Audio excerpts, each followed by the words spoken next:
Sarah had always been a night owl, finding solace in the quiet hours when the world slept. It was during these times that she often immersed herself in her hobby of collecting vintage radios. Her latest acquisition, an old, ornate model from the 1930s, had arrived that day, and she was eager to test it out. The radio was a beautiful piece, with a wooden exterior and brass dials. It looked as though it had many stories to tell. Sarah plugged it in and turned the dial, searching for a station. Static crackled through the speakers, accompanied by the faint hum of electricity. She kept turning the dial, hoping to find a clear signal. Suddenly, she heard a voice. "Hello, is anyone there?" Startled, Sarah leaned in closer. The voice was faint and filled with static, but it was unmistakably human. She fiddled with the dial, trying to get a clearer reception. "Hello, can you hear me?" the voice repeated. "Yes, I can hear you," Sarah replied, her voice trembling with excitement and a touch of fear. "Who is this?" "My name is Henry. Please, you must help me. I'm trapped." "Trapped? Where are you?" Sarah asked, her curiosity piqued. "I'm in a dark place. I don't know where. It feels like I've been here forever. Please, you have to help me," Henry's voice pleaded.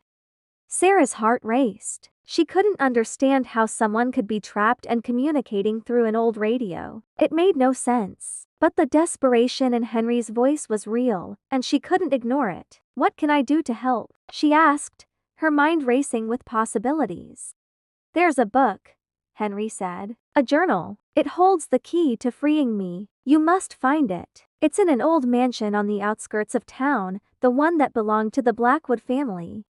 Sarah knew the place. The Blackwood mansion had been abandoned for decades, rumored to be haunted. But if there was a chance she could help Henry, she had to try. She grabbed her flashlight and jacket, and without a second thought, drove to the mansion.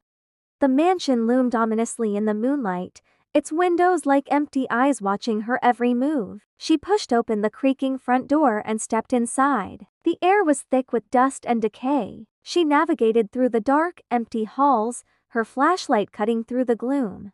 Finally, she found a study with shelves lined with old books. She began searching frantically, her fingers trembling as she pulled out book after book. At last, she found a dusty old journal. She opened it, scanning the pages for any clue on how to free Henry.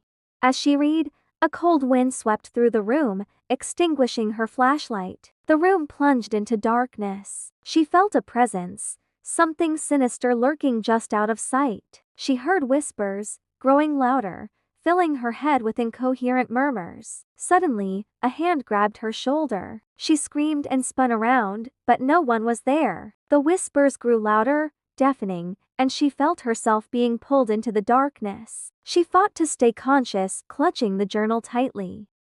With one final effort, she shouted, "Henry, I found it. What do I do?" The whispers ceased abruptly, and a voice, cold and malevolent, replied, "Thank you for freeing me."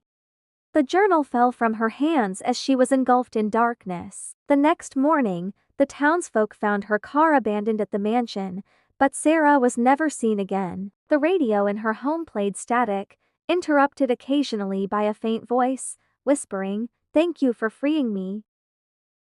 Like and subscribe for more stories.